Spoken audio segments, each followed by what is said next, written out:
Welcome, Decepticons! Welcome, everybody, to another episode of the Lorepod podcast. I'm your host, Dakota Morgan, coming to you from Phoenix, Arizona. And today, if you didn't catch that by the intro, then God, you're stupid, or by the title, I can't help you with your low intelligence. Just kidding, I love you. We are going to be talking about Starscream. Now, we're going to be talking about some fun facts about Starscream here that you may or may not have known.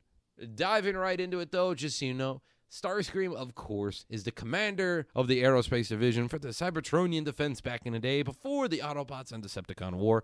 He was in charge of aerospace and flying around and such, and too, with that division was called the Seekers, the one that's the Decepticons and Autobots as well, who would turn into flying aircraft and would defend Cybertron.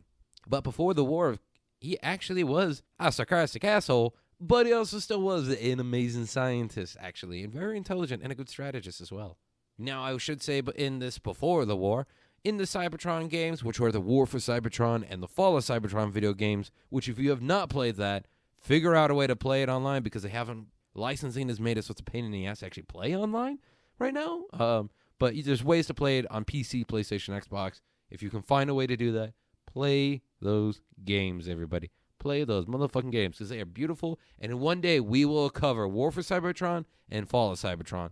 And those are going to be very long, very edited episodes. But during that time, he was a scientist, of course. He was actually working on a station up in space above Cybertron. And he was working with Dark Energon. And that's how he and Megatron actually met. Because Megatron wanted the Dark Energon for the Decepticon cause. Now, Starscream has been notably known. If you've watched the Transformers, the original 80s show had an animated movie where Megatron, he thought was to be killed, resurrected as Galvatron. And then, of course, Starscream, who at every damn moment a Megatron is weakened or defeated in any incarnation, he is trying to take over and be like, Megatron, it seems you've lost. I shall be rising for the leader of the Decepticons. Like that sort of shit. During this time, though, he had a crown, he had a cape, he had broad shoulders, like it was a broad dress in the 90s sort of thing. But hey, what am I to judge? Because those shoulder pads are coming back. But Galvatron showed up, a.k.a. the remade Megatron, and just turned into a turret and just obliterated him. Like, he shot him and turned him to ash. I am not kidding you. And everyone was like, what the fuck? Like, we just watched, 20 Autobot characters we knew for, 6 seasons die. And we're just like, ah! But though Starscream, of course, was killed, but hey, guess what? Because of his severe popularity, when the show resumed its seasons after the movie, he was brought back as a Force ghost amongst Cybertronians. Yes, he was returned for 2 different times, and he actually worked in one of those times with the severed head of Unicron, who is somehow still alive. Now, during the time when Starscream was a ghost, it was actually brought back because here's a future episode you can look forward to. The Transformers and OG Ghostbusters crossover. And the Ecto one as an Autobot is such a beautiful thing. I love it so much. And we got to do an episode on the Transformers and Ghostbusters crossover. So be sure to subscribe to the fucking podcast. But he appeared in that and was like, hello, everybody. Death is coming. Malbolgia. Like that sort of thing. Now, Starscream, though, of course, we mentioned he was a great-ass scientist, and one of the things he did is he actually was banished, of course. He's going to, during the many times of his, insubordination in the Decepticon cause, Megatron banished him to an island. Well, he was able to find World War II vehicles in this island, which would make sense, because during this time, there's probably still a shit ton of stuff there. And he actually used them to create the new division of the Decepticons, the Combaticons. And all those guys, Combaticons, would form like a Devastator. They would transform into different body parts and form the giant Decepticon giant known as Bruticus. And they actually afterwards, though, during a tiff with Megatron, they were actually accepted back into there, and the Combaticons became honorary Decepticons, but also they were still Decepticon, but they were still their own thing. They're like a branch, basically. And then, of course, Starscream came back.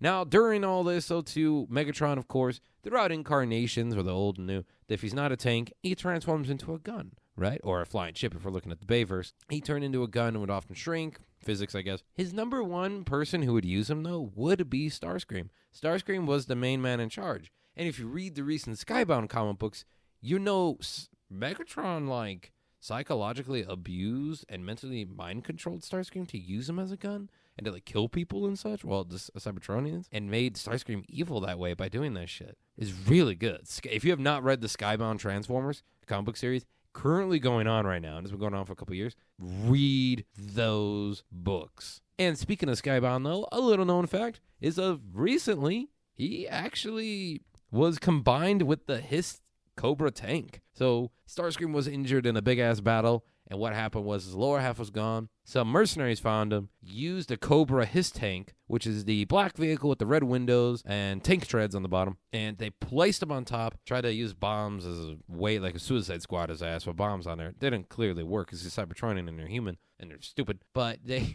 tried to do that. So there is a version of Starscream where his legs are a Cobra Hiss tank, which is fascinating. But that has been some facts about the legendary Decepticon of Starscream, the most famous flying jet besides Jetfire himself. And if you guys enjoyed this episode, be sure to subscribe wherever you're listening to this podcast. Of course, my ex is at Dakota Morgan 3, not my ex in general, though we don't talk about all that. And then, of course, Instagram at Dakota_Morgan97, my Twitch, CodaRex97, and YouTube, is Dakota Morgan on YouTube. Be sure to subscribe if you're watching this on there because you get more paleontology, you get science, media, video games, and much more on the YouTube channel.